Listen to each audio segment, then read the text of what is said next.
Okay, so today we start our session on cinematography. This is the Candid Cinematography Adda. Today we are talking about music and cinematography. Now, anyone who is into filmmaking, who is into the arrangement of dailies and score and music or songs or lyrics, you will understand that we don't look at it in a separate way. I mean, obviously, the amount of music you are using that might vary. For example, some directors will prefer to go with sound, sometimes embellishment of sound, orchestration, and sometimes symphony, sometimes songs, sometimes music, original score, what we call it, original soundtrack or the score of the movie, OSTs. Some people know that they can take the movie to certain level, and then the composer will do his or her work to elevate it to certain level. So that is the importance of the score in a movie. But in some situations you will see the movie is having only one song, that is only one song it is having at last, or maybe somewhere in the middle there are songs. So it depends on your approach of direction, how you are going to make the movie, how you are going to shape the movie. But what you have to understand is that music is not something very separate from photography or cinematography. What I am emphasizing on in Candid Cinematography Adda, one of the things, you will understand that when you are listening to music, that will shape you as a photographer or a cinematographer. Now you have to understand how you can embrace that, that score or music or songs or lyrics, whatever is your preference, or maybe all of them, because it's always good to have knack for music, score, lyrics. And then too you will understand some people are more prone to music. They are preferring compositions without words or lyrics, and some people will listen to songs with lyrics or maybe compositions with lyrics or words. So there are different kinds of people, but you can enjoy all of them, and for the particular situation or for the particular scene or for the particular situation, you can choose what to use. It can be a song, it can be a sub song, it can be an orchestral score, it can be just one instrument playing, maybe one solo instrument is getting played in the background, or maybe in the diegetic world the protagonist or the antagonist or some character is playing the instrument. Sometimes one of the main characters is playing the instrument, sometimes it is getting played in the background. So there are different situations, how you are going to use music and how you are going to have this relationship with the images you are creating, the visual images, the cinematography.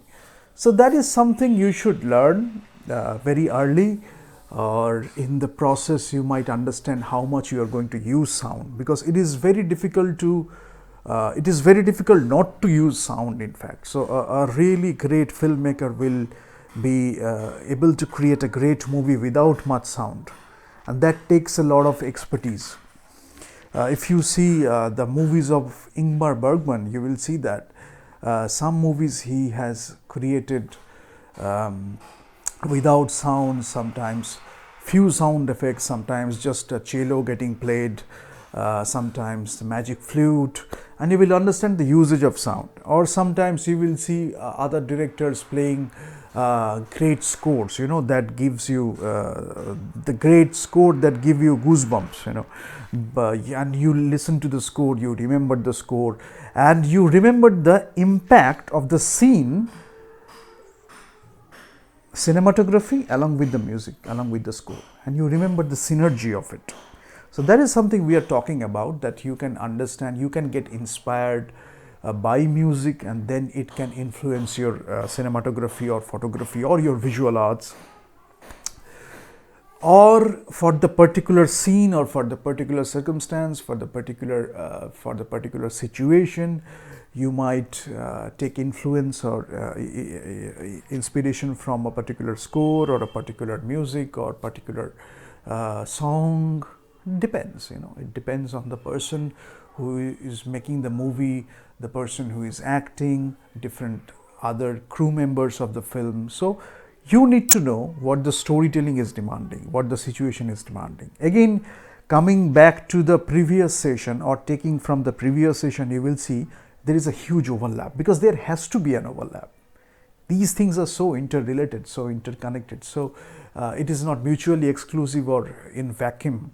People don't understand it, and then they make a lot of arguments. They try to keep things separate. They don't understand. They do this and that.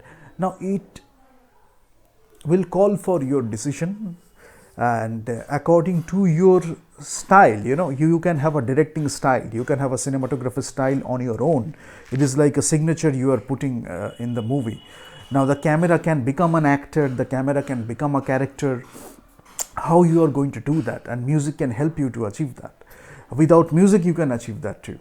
But today we are talking about music and cinematography. So again, music is a language, universal language.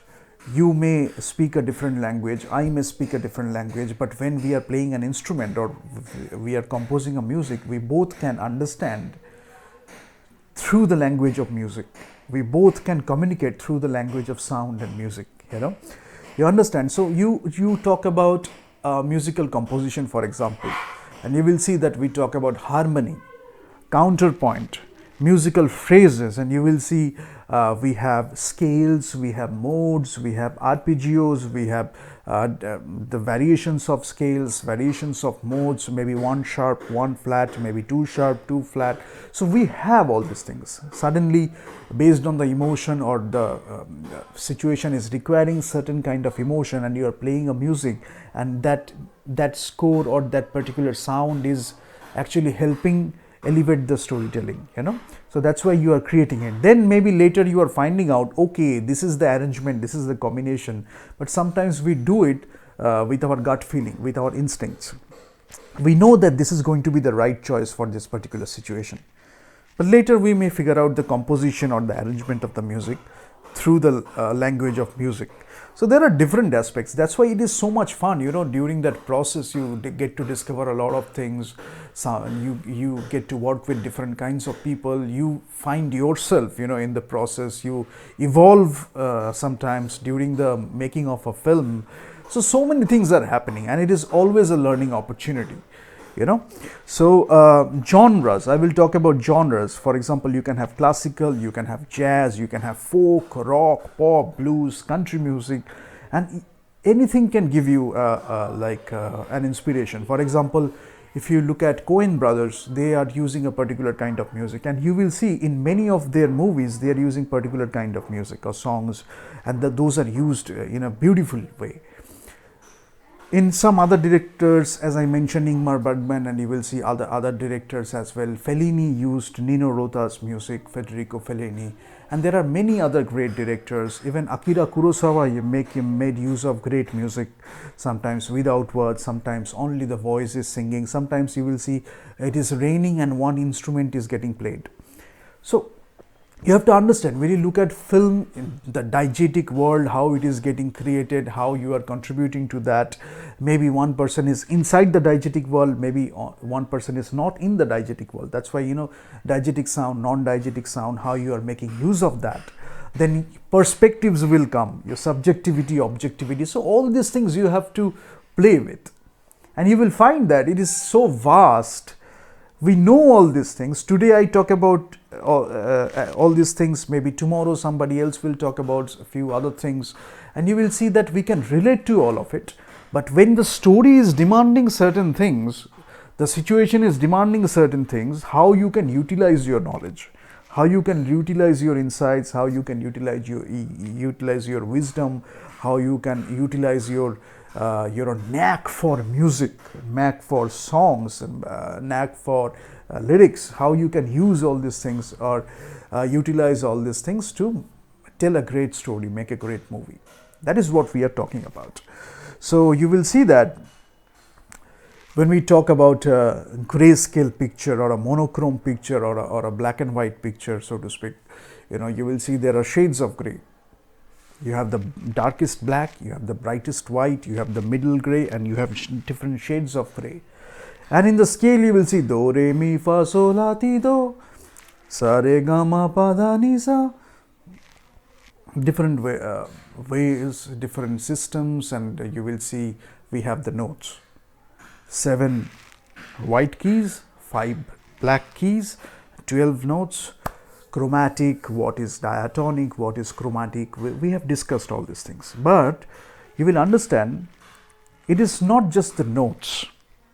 What I talk about, there is music in silence, and you have to understand that, you have to realize that it is not just a word. You have to realize that, you have to feel that there is music in silence. Sometimes silence is one of the most profound music you can create. That is what we are talking about, So notes, silence, together they are creating music. Syncopation, different meters, different beats, different rhythms, they are creating music, and there is music in silence. And you will see, if you talk about the colors, white color, white light, you are having a prism, and you will see that the white light is getting to the prism, and we are having a spectrum of light, right? Visible light. So all these things you can do, and with music you can play. Some people are very close to the lyrics of the songs, and depending on that, maybe, and again there too, you will see that sometimes you will see movies where lyrics is a part of the storytelling. If you, especially one example I can give, if you look at the movies of Satyajit Ray, you will see that the songs are supposed to do something. It is a part of the storytelling. And you will see some movies where the songs are showing an emotion, maybe a relationship unfolding, they are showing all those things, but that is not specifically a part of the story. Sometimes you will see movies which have songs totally irrelevant to the storytelling or totally irrelevant to the narrative. Sometimes you will see creative use. It might seem like irrelevant, but it is supposed to do something for the story. So there is so much you can do with cinema, with the language of cinema. Then instrument, if I talk about an instrument particularly, you will see there are many pieces of violin, there are many pieces of piano, there are reasons behind that too, and you will understand violin, piano, easy to compose. You can create a great symphony, sonata, concert, concerto. You can create all these things, concerto, and then clarinet you can use in concerto, violin you can use, and you will understand that piano is giving you the full range of music you want to create. Those octaves you are getting, so you can play with the piano a lot. Sometimes you have a little synth that is having less number of keys and you are playing with the octaves. Maybe you are playing in C5 and then you are transposing it to C6. You are playing C5 and then you are transposing it to C4. Maybe you are playing in C4, you are transposing it to C6. You can do all these things. When you are starting out, maybe you don't have the budget to have a piano, but you are starting with a synth. You are playing with the sounds. You are learning about the octaves, scales, modes, the arrangement of music, mathematics of music, the ratios, the proportions, permutations, combinations, the arrangements, and the compositions, the arrangements, the orchestration. You are learning about all these things. But maybe you don't have a piano yet. One day you will buy a piano, but you are learning about music theory. You are learning about the effect the music is going to have on the audience, the effect the music is going to have on you. It is having on you. It is impacting the cinema, right? So many different things we can do. We talk about opera, we talk about Broadway, musicals, and you will see that opera, painting, literature, these things have been there for a long time. We have devices, we have tools used in those mediums, whether you talk about literature, you have certain stylistic devices. If you talk about opera, there are certain stylistic devices. The language of music, the language of painting, you have all those things in place for a long time, but cinema is relatively a new medium, but still it is not so new. But what I suggest is, sometimes I talk to people who are very much enthusiastic about cinema, and we talk about initial days. There used to be huge cameras, difficult to carry, but people, even in spite of those circumstances, they created great movies. Film was costly. That's why people used to have their scheduling, budgeting, and with limited constraints, they had to shoot a movie because it was very costly. The film. Nowadays, today we have digital medium. We don't like it, we can delete it. We like it, we can reshoot it. It is saving the cost so much. The cameras are not so difficult to carry. They are coming in pockets sometimes. You can use a pocket camera to make a movie, right? Then what are we lacking? The passion, the enthusiasm, the talent, that burning desire for making a film. What are you lacking? Because you have so many things. Technology is evolving. We are getting modern technologies. So what you have to do is you have to find a way. We are not rejecting the traditional. We are embracing the modern. We are embracing both of them. We are embracing the technologies as well. But we are not diluting the language of cinema. How we can create a great movie using all of those things. Again, the story will demand it. The situation will demand it, and we are taking decisions based on that. So these things are great to have. That's what we do, in fact. That's what we are supposed to do. Paintings, if you talk about paintings, if you talk about different kinds of colors, different kinds of papers or on which you used to paint, they evolved. But painting, the way you are giving a brush stroke, the way you are thinking about forms and shapes and volume and all these things, the lights and the shadow, these things evolved. There were different ways of representing a particular subject, abstraction, concrete. There were so many ways. Then in cinematic language too, you can use all those things, right? So I will urge you to be more creative, more innovative, so that we are evolving as human beings. The technology is evolving, and yet we have so much to do with this medium. Sometimes you can have a mixed media art where you can use cinema, we can use the three-dimensional space, we can use the real life, the space, and you can use different objects, you can use sound, you can use a bit of movies, and you can create an experience for the audience as an artist. So many things you can do. So generally, to start with, some people are starting with ukulele, guitar. It's good to start with that. Also you can learn the music theory. But piano is personally I believe piano is a good instrument to compose, because you are always having this kind of these keys, and if you feel like going to the keys and play something, sometimes it is with the violinist, it is with the violins too.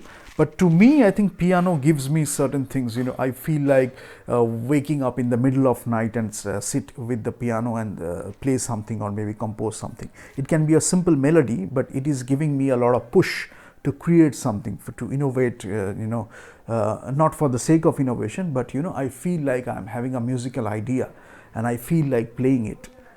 I am listening to a song, I am feeling like playing it. What is the arrangement, how it feels like, different ways of doing it. And there will be loop music as well. Some people are using loops, they are using the technology to create an easy song, so to speak. So we are not talking about that. Here we are respecting the effort, we are respecting the struggle, we are respecting the things you learn on the way by becoming an artist, by choosing to become an artist, things you learn during the making of a film, during interaction, during actually translating the literary medium to the cinematic medium. There are so many other things, and you learn in the way during the process. After how well the movie is getting received, the feedback, constructive feedback, the negative feedback, and your movie is there, the audience, your movie, you as a creator, the crew members, different forces in action, energies, you can learn from each and everything, But sometimes what I personally do, and you can understand, there will be a lot of information overload, so you don't have to go for the unnecessary or the irrelevant information unless they have something really creative or constructive. So you can focus on the cinematic aspects. the effort you are putting in making the movie, how you can enhance that, how you can enhance the experience. Then you will see there will be few critics who will help you to become a better filmmaker. There are instances and there will be instances, but again, criticism will have an art too, and criticism is an art too, in fact. But I think because of the dilution of the cinematic medium, because of the dilution of the music, we will see less critics as well. Initially, the critics used to push, the critics used to make criticism in such a way. We used to think about cinema, we used to have great arguments, we used to have great discussions. Now, when the dilution is becoming the norm, you will see that people are not criticizing enough, people are not making great movies anymore. So we are not talking about that. We are talking about how we can utilize the cinematic medium, how we can utilize music, how we can tell a great story, how you can utilize silence, and we can tell a great story, you know. So that's why music, camera, cinematic experience, cinematography, these things are not separate. You have to understand that. And you have to go for cinematography, taking inspiration, embracing all these things. You can do that, you know. And storytelling, music is math. You will see proportions in nature, you will see proportions while shooting in camera, you know. If I talk about one simple thing, you will look at aspect ratio. We can do so much with aspect ratios. 4:3 will give you certain kind of feel, 16:9 will give you certain kind of feel. If I talk about only these two aspect ratios, you will understand how it is having an emotional impact. Then there are other things as well, you know. I have discussed all these things, so I won't go for those discussions again, but you have to understand what effect it is having emotionally on you. Then you can choose to make an entire movie with 4:3 only, and there are great movies. Sometimes you can choose to have a particular aspect ratios. Again, math, proportion. Music, you have math, proportion. So you can understand from all these things. You learn everything, you make yourself an artist, you do everything, but ultimately when it comes to the filmmaking for telling a particular story, you cannot do everything. You have to be pragmatic as well. But you are choosing your decisions, you are taking your decisions, what to choose, what not to choose. That is an art too. So learn that. Thank you so much.